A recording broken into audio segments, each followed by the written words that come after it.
Rotary club of Malegaon mid town आयोजित carnival rotary उत्सव 2024 विविध नाविन्यपूर्ण उद्योजकांसाठी सुवर्ण संधी. तारीख आहे 23, 24, 25 फेब्रुवारी पर्यंत. तर वाट कसली बघतात? स्टॉल बुकिंग साठी आजच कॉन्टॅक्ट करा.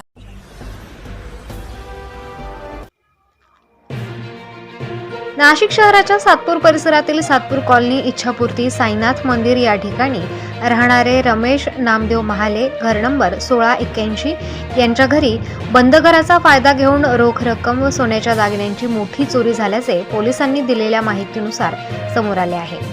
याबाबत सविस्तर वृत्त असे की महाले परिवार हा मुंबई येथे गेल्यामुळे त्यांच्या राहत्या घरी कुलूप असल्याचा फायदा घेऊन चोरट्यांनी आत प्रवेश करून वेगवेगळ्या खोल्यांमध्ये ठेवलेले लॉकर तोडून 19 तोळे सोन्या चांदीचे दागिने आणि कपाटातील रक्कम रुपये 2 लाख ही लंपास केलेली असल्याची तक्रार रमेश महाले यांनी सातपूर पोलिसात दिली आहे. या घटनेची माहिती मिळताच सातपूर पोलीस ठाण्याचे वरिष्ठ पोलीस निरीक्षक रणजित नलवडे यांनी घटनास्थळी धाव घेऊन पंचनामा केला. या चोरीचा छडा लावण्यासाठी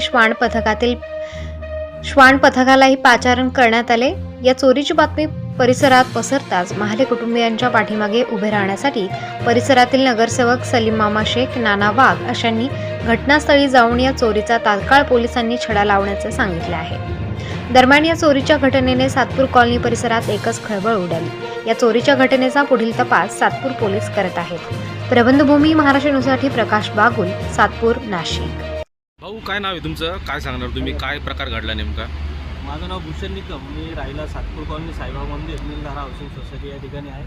आज सकाळी उठलो असता की आमच्या मामांचं घर म्हणजे रमेश नामदेव महाले, रूम नंबर 1681 त्यांचं घर नंबर आहे. तिथे त्यांचं ते गावाला गेलेले होते 2 दिवसापासून आणि त्यांचं आज सकाळी बघितलं तर वरचे दोघंही रूमचे दरवाजे खोललेले होते आणि खालचाही दरवाजा हा खोललेला होता. मध्ये जाऊन बघितलं तर जवळजवळ मधले खालचे 2 कपाट त्यांचे तोडलेले होते आणि सर्व सामान अस्तव्यस्त झालेलं होतं आणि वरतीही 2 कपाट होते, त्याचेही सामान पूर्ण अस्तव्यस्त झालेलं होतं.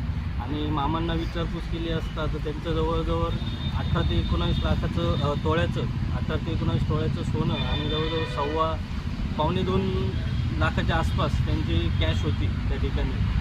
आता रितसर आम्ही पोलीस स्टेशनला सकाळी कंप्लेंटही दिली आणि पोलिसांनीही सहकार्य केलं. लगेच पोलीसही आले आणि विशेषतः म्हणजे डॉग स्क्वॉडही आलं आणि डॉग स्क्वॉडने त्यांनी त्यांचे चालू आहे. माझी सातपूर पोलीस स्टेशनला विनंती असेल की लवकरात लवकर या चोरीचा तपास लावावा, कारण की ही चोरी साधीसुधी नसून खूप शिताफीने केलेली चोरी आहे. त्यामुळे पोलीस स्टेशनला पुन्हा विनंती राहील की लवकरात लवकर या चोरीचा शहानिशा व्हावा आणि कुठं ना कुठे हे आपल्या सातपूर भागात, नाशिक भागात चोरीचं प्रमाण वाढत आहे. ते कुठं थांबलं पाहिजे, असं याच्यावर काहीतरी आळा लागला पाहिजे अशी मी विनंती करतो. या परिसरात नेहमी चोऱ्या होतात. या संदर्भात काही CCTV कॅमेरे वगैरे आहेत का? ॲक्च्युली सातपूर परिसरातील साईबाबा मंदिर हा खरंच खूप चांगला परिसर आहे. तिथे CCTV कॅमेरे आहेत, पण ही जी चोरी झालेली आहे हे एक मधल्या बोळीत झालेली आहे. त्यामुळे तिथं CCTV असणं नव्हते त्या ठिकाणी. आणि हा प्रकार गेली 4 महिन्यापूर्वी सेम तसाच झाला होता. त्यांच्या घराच्या समोर पाटील म्हणून आहे, तेही गावाला गेले असतं तिथलंही घर ते ह्याच पद्धतीत फोडलेलं होतं आणि त्या टायमालाही मी पोलीस स्टेशनला कंप्लेंट दिली होती. मीच सगळं तपास ते सांगितलेलं होता कशा पद्धतीत फोडलेलं गेलेलं आहे वगैरे आणि सेम हीच चोरी त्याच पद्धतीत झालेली आहे. म्हणून कुठं ना कुठे हे चोर कदाचित हे आपल्या भागात परत घेऊन असतात की कुठल्या घराला कुलूप असतं वगैरे. म्हणून मी पोलीस स्टेशनला पुन्हा तीच विनंती करेल की आपण हा तपासाचे चक्र लवकरात लवकर फिरवावे आणि कुठे ना कुठे या गोष्टीला आळा बसेल अशी मी विनंती करेल. आपलं नाव? काही संशय वगैरे आहे का आपल्या? तर ते भाऊन ते आमच्या मुंबईला गेलेले होते. ते पहाटे त्यांना फोन केला तर ते रस्तेच होते, आलेले आहेत, पण अजून तसे काही संशय वगैरे तर वाटत नाही. पण बघू, आम्हीही आमच्या पद्धतीने काही वाटत असेल तर त्या पोलिसांना सहकार्य करा. आपलं नाव काय? माझं नाव भूषण निकम.